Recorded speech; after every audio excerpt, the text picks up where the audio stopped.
¿Y qué ocurre con el sufrimiento? ¿Es el sufrimiento el camino hacia Dios? Algunos dicen que es el único camino.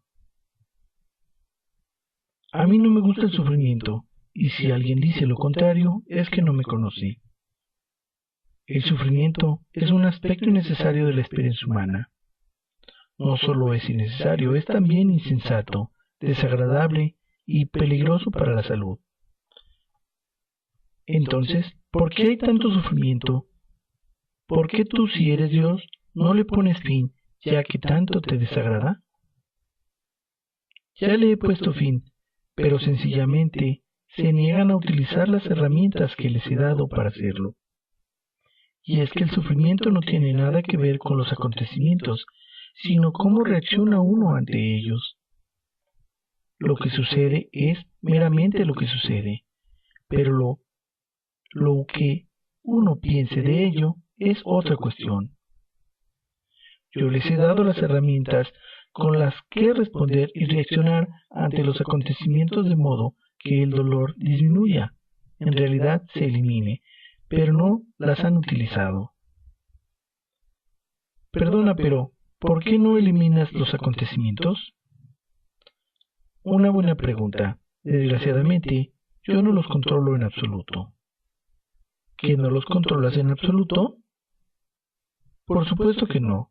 Los acontecimientos son sucesos en el tiempo y el espacio que ustedes producen por decisión propia, y yo nunca interferiré en sus decisiones.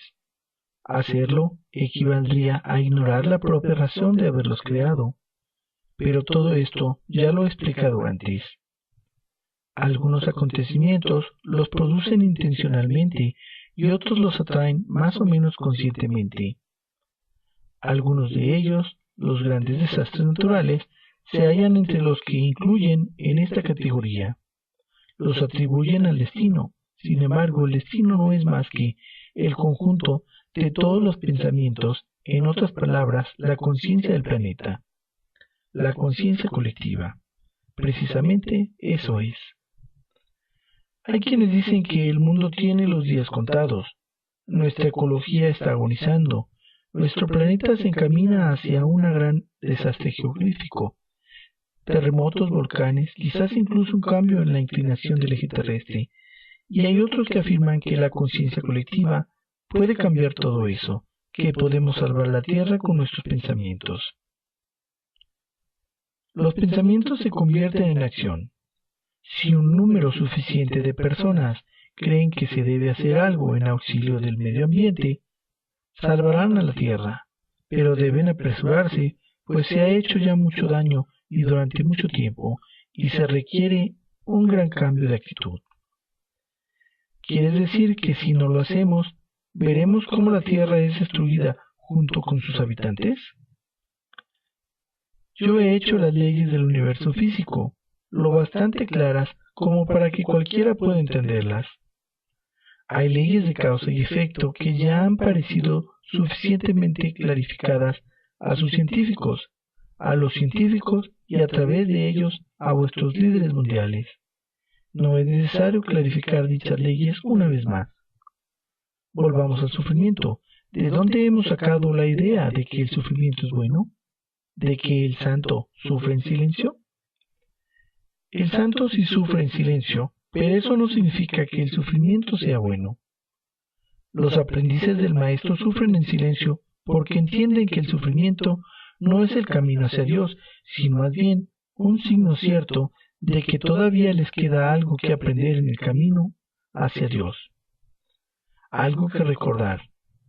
El auténtico maestro no sufre en silencio en absoluto, sino que únicamente parece estar sufriendo sin quejarse. La razón de que el auténtico maestro no se queje es porque el auténtico maestro no está sufriendo, sino simplemente experimentando una serie de circunstancias que ustedes llamarían insoportables. Un maestro prácticamente no habla del sufrimiento, sencillamente porque entiende claramente el poder de la palabra. Por lo tanto, simplemente decide no hablar de ello.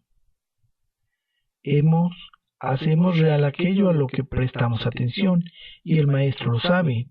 El maestro se reconoce en que escoge aquello que decide hacer real. Todos ustedes lo hacen de vez en cuando. No hay ninguno de ustedes que no haya hecho desaparecer un dolor de cabeza o que una visita al dentista haya resultado menos dolorosa por medio de una decisión al respecto. Un maestro simplemente toma la misma decisión en asuntos de mayor importancia. Pero, ¿por qué sufrimos? ¿Por qué tenemos siquiera la posibilidad de sufrir?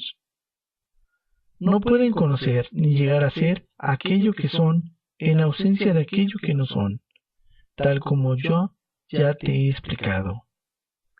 Sigo sin entender por qué tenemos la idea de que el sufrimiento es bueno. Actúas como en juicio al insistir en esta pregunta. El saber originario en torno a la cuestión de sufrir en silencio se haya pervertido de tal modo que actualmente muchos creen, y varias religiones realmente enseñan, que el sufrimiento es bueno y la alegría es mala. Por lo tanto, habéis decidido que si alguien tiene cáncer y no se lo dice a nadie, es un santo, y en cambio, si alguien posee una sexualidad vigorosa, por elegir un tema explosivo y lo celebra abiertamente, es una pecadora. Chico, realmente has elegido un tema explosivo. Además, has cambiado hábilmente el pronombre de masculino a femenino. ¿Con qué idea lo has hecho? Con la de mostrarle vuestros prejuicios. No les gusta pensar en que una mujer tenga una sexualidad vigorosa, y mucho menos en que lo celebre abiertamente. Prefieren ver a un hombre agonizando sin un gemido en el campo de batalla que a una mujer haciendo el amor con muchos gemidos en la calle. ¿Tú no? Yo no tengo ningún juicio al respecto, a lo uno o a lo otro, pero ustedes tienen toda una serie de juicios, y te diría que son vuestros juicios los que impiden vuestra alegría y vuestra expectativa, las que los hacen infelices. Todo esto junto es lo que causa vuestro malestar, y en consecuencia da origen a vuestro sufrimiento. ¿Cómo sé que lo que dices es cierto? ¿Cómo sé siquiera que es Dios quien me habla y no mi propia imaginación hiperactiva? Eso ya me lo has preguntado antes, y mi respuesta es la misma. ¿Qué diferencia hay? Aunque todo lo que te he dicho estuviera equivocado, ¿se te ocurre un modo mejor de vivir? No, entonces lo equivocado es correcto, y lo correcto es equivocado. Déjame que te diga algo, para ayudarte en tu dilema. No te creas nada de lo que te diga, simplemente vívelo y experiméntalo. Luego, vive cualquier otro paradigma que quieras construir. Después, ten en cuenta tu experiencia a la hora de encontrar tu verdad. Un día, si tienes mucho valor, experimentarás un mundo en el que hacer el amor se considera mejor que hacer la guerra. Ese día te regocijarás.